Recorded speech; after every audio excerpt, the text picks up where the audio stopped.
Today, I'm coming to address an issue that has been disturbing so many people. And this is the issue of coming to the Gulf nations, the Middle East, to look for a job. Get me right. Those who want to come to look for a job, not those who are being brought by agents. Those who are being brought by agents, their story is different. But I'm talking specifically for those who are looking to come to the Middle East, whether it's Dubai, Qatar, Saudi Arabia, uh, and most of the time those are the nations that you can visit and look for a job. But you also have Kuwait, Oman, and other Middle East nations. And so most of the questions that are being asked is somebody can ask you, now if I come to Dubai, can I be able to get a job? I will tell you the truth and I will be very sincere with you. That is a very hard and tricky question. Somebody somewhere is sitting down at home and he's seen you, maybe you are online, and he has seen you are in Dubai, he has seen you are in Qatar, he has seen you are in Kuwait, he has seen you are in Saudi Arabia, and they say, I want to come and look for a job. Can I be able to get a job? Well, I said this is a tricky question because I have seen people who have come to Dubai. I was in Dubai for more than 7 years. And I saw those people came to Dubai with 3 months visa and they went back home without getting a job.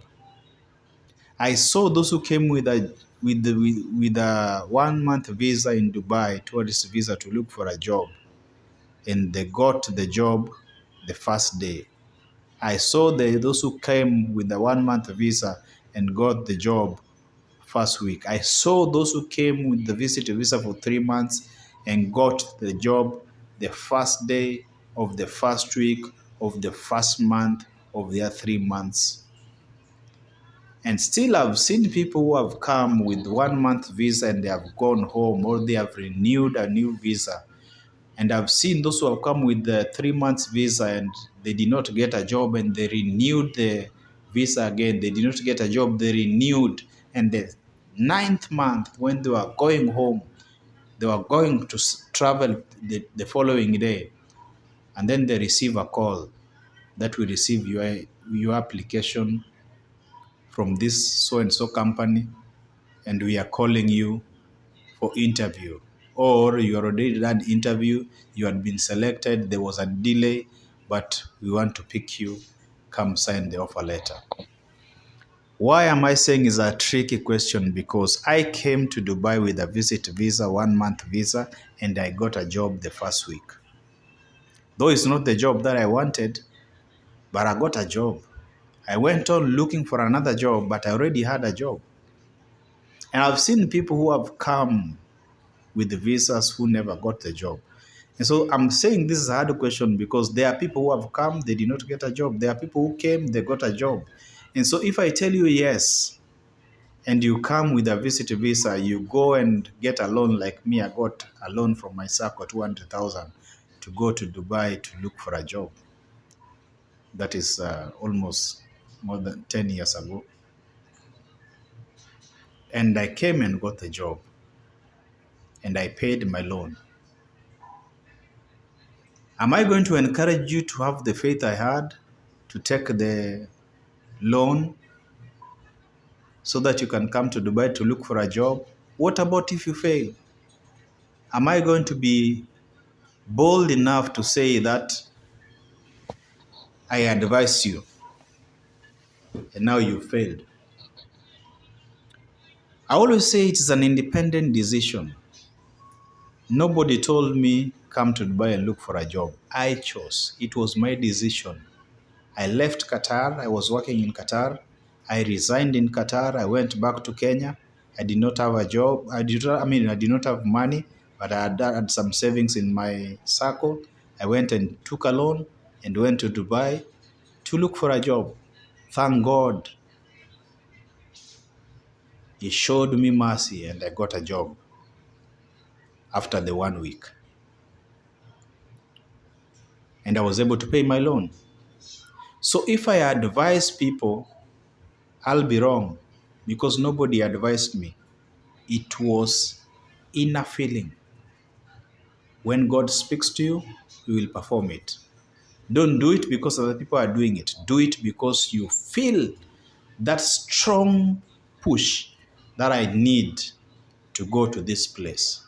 Because when God sent you to a place, He will open the door, He will place people in strategically in strategic positions so that they can come for a rescue, they can come for your aid, they can come and hold your hand and take you through the process.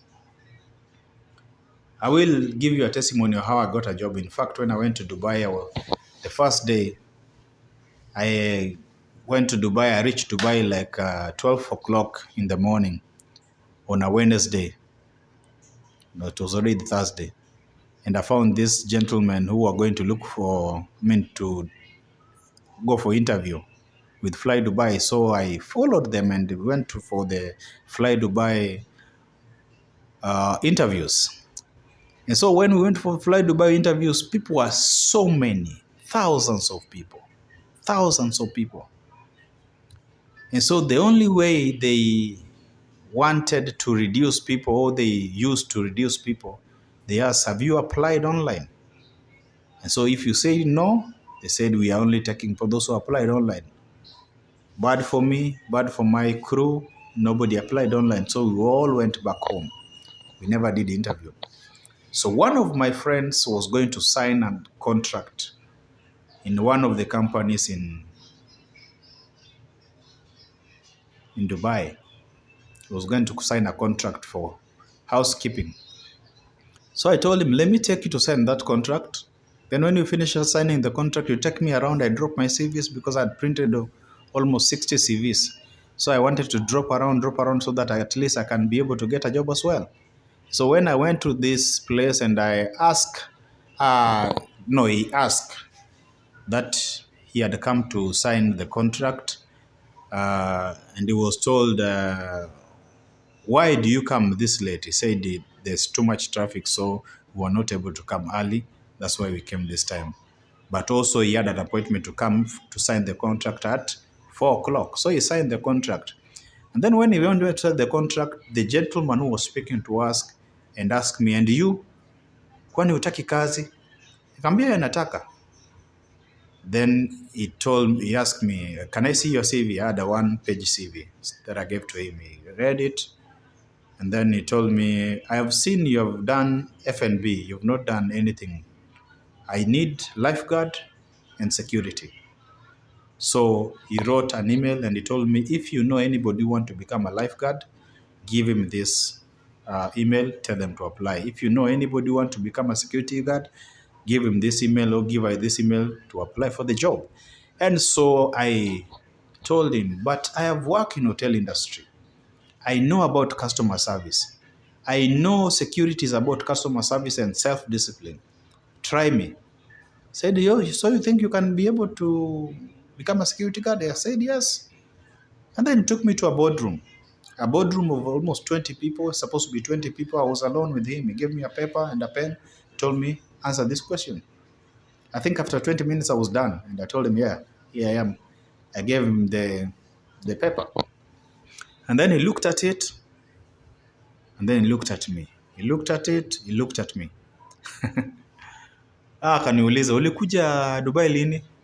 Nikamwambia nilikuja leo asubuhi. In fact, ilikuwa saa 10, nilikuja saa 6 usiku.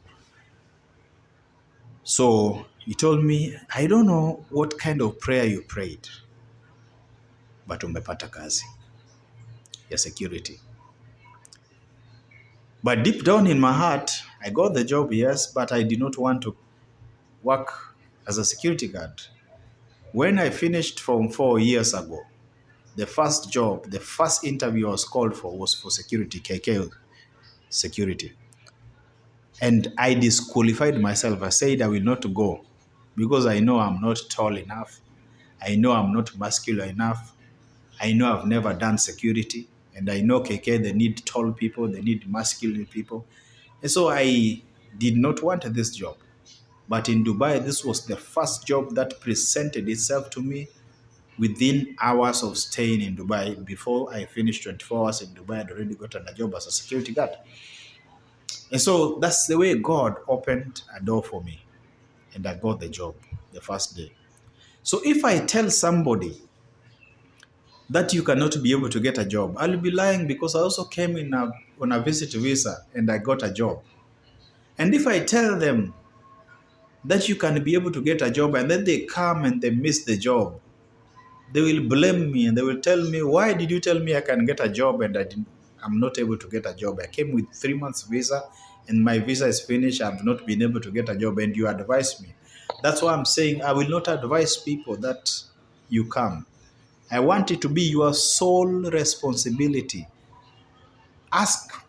Search your heart and feel comfortable enough, willing enough, because everything is about sacrifice.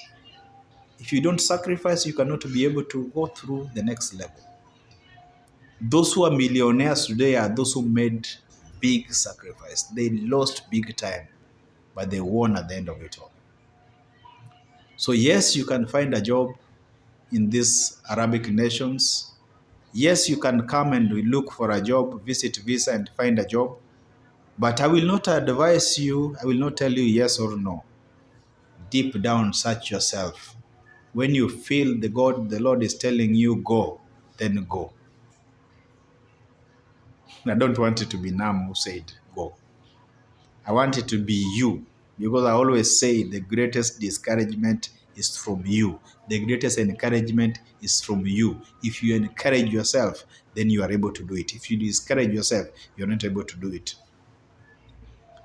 Receive encouragement from people, yes, but the sole motivation, the number one motivation should be from you, from your heart. Do you have peace with the move you want to make? Then move. If you don't have peace, don't. So that you don't blame yourself, you don't blame people. But I'm saying you can come outside here, you can go to Dubai and find a job, you can go to Qatar and find a job, you can come Saudi Arabia and find a job. Or if you have some money, instead of going for visit visa, go for the agencies and let them find a job for you. Come straight and go to work. Yeah? So that's about looking for a job in this Gulf nation. Next, we will be discussing on how you can come, the processes you need to do to be able to get a job in this Gulf nation, the procedures you need. And I thank you very much. See you in the next video. If you have not subscribed to my YouTube channel, please feel free to subscribe in 1, 2, 3. Press that notification bell and see you in the next video. God bless you.